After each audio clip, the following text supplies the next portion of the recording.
अशी चिक्क मोत्याची माळ होती ग 30 तोळ्याची ग, चिक्क मोत्याची माळ होती ग 30 तोळ्याची ग। जसा गणपतीचा गोंडा चौरंगी लाल बावटा ग, गणपतीचा गोंडा चौरंगी लाल बावटा ग।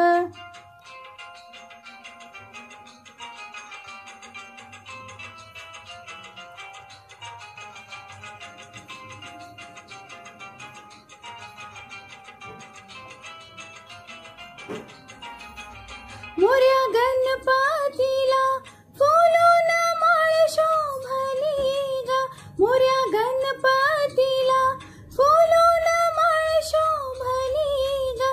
अशी चिक्क माळ पाहून गणपती किती हसला ग, चिक्क माळ पाहून गणपती किती हसला ग। अशी चिक्क मोत्याची माळ होती ग 30 तोळ्याची ग, चिक्क मोत्याची माळ होती ग 30 तोळ्याची ग। जसा गणपतीचा गोंडा चौरंगी लाल बावटा ग, गणपतीचा गोंडा चौरंगी